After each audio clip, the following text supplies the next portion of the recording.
Peace and love, Sister Alexis of Divine Notary and the Notary Wellness Mentor. Wanted to do a quick video to talk to you about an experience that I had probably like 2 years ago. I don't know why I'm just bringing it up, but I wanted to mention it. Don't let signing agent companies abuse you. If you ever have dealt with a signing agent company and they are rude to you for whatever reason, you have the choice. Don't be so thirsty that you let people mistreat you. Don't work with them anymore. Create a note section somewhere in your phone so if you get notifications from them, you remember your history that you had with them, and don't work with them. There was a situation I dealt with where a loan package I sent off had the tracking number and everything, had the receipt, sent it off, but it never made it. For some reason, it never made it there, and the tracking had stopped at a certain point, and the package never received. They never received it. First of all, it took like days for it to even come in the system, and I handed it in the store. I don't do drop boxes. I don't know about some of you all, but my mother had a bad experience with a drop box, and I decided that's not going to happen. I'm not doing drop boxes.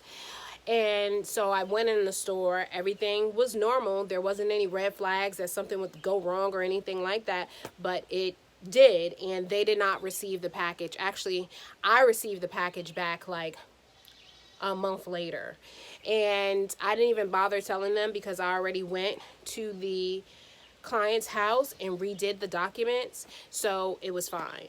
But the lady was, I was just being harassed. I was being harassed by the signing agent company. Everyone that could reach out to me was harassing me.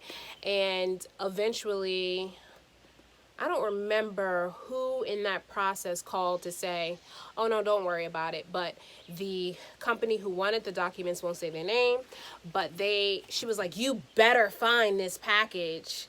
I think her name was Becky. And she was like, you better find this package. It's your responsibility. If I ship off a package and I get the shipping number, the tracking number for it, I am no longer obligated because I did my part. So I will, out of courtesy, I will make some phone calls just to see what happened to the package. But at that point, you need to deal with FedEx or UPS or DHL or whoever your shipping provider is. You need that the whoever hired you need to deal with them at that point because you met your responsibility. You had the shipping label, you shipped it off, you had a tracking number. That's your responsibility. Whatever happens after that, you're not obligated to, and that's not your responsibility. If you want to do a little legwork, like I said, you can, but beyond that, no. And all of those calls and harassment and emails and things of that nature, look, I'm not for that, okay? Don't badger me about something that I did. You need to badger FedEx, UPS, DHL, whoever you're working for. Don't badger me because I did my part and I did my portion. I'm thoroughly sorry that the information was lost and that the client's information is possibly out there and subject to some type of fraud maybe. But I did my part. I did my part. Does that sound harsh? Maybe it does, but that is the nature of the business, and I want you to know. I don't want you to be like a new notary and you're being all stressed out about it. If you gave it to FedEx, you did your portion. It's up to FedEx, UPS, or DHL to do their part to see what the heck happened to the package. So that was one situation that was terrible. And I think on maybe, and this also was years ago, I did a signing. It was maybe like my first or second signing, y'all. I'm not going to lie to you. And I was just so nervous. And I don't know what I did, but I jacked up this loan package.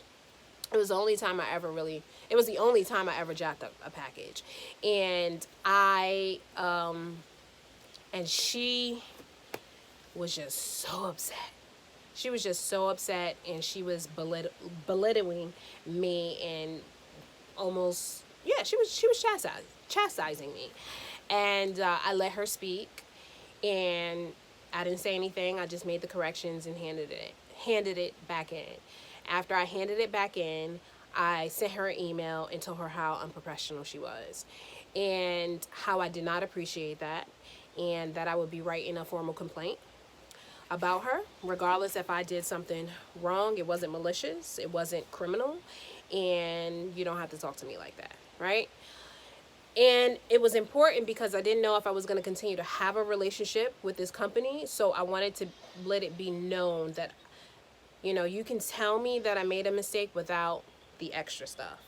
And she sent me an email back. And remember what I told y'all before, right? That most of the time, people's reactions to you have nothing to do with you. She sent me an email back and apologized and said if I was closer, she would take me out to lunch. She said had been under a lot of stress. She was having home trouble and work trouble, and she took it out on me. Yep. And I was just kind of like, wow.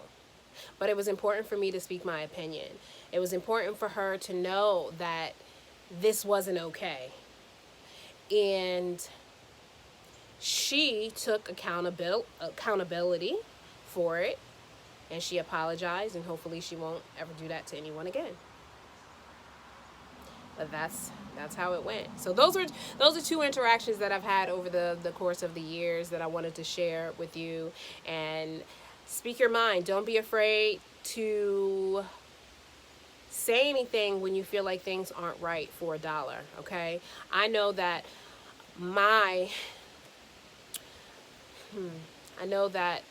the Most High is always looking out for me, and by me speaking up for myself only allows more abundance to come my way. And I don't ever fear that because I speak my mind that I won't continue to get the proceeds that I desire, because they have no control over what's already destined for me. All right, y'all. Talk to you soon. Peace and love. Like, subscribe. Talk to you on the next go round. Peace.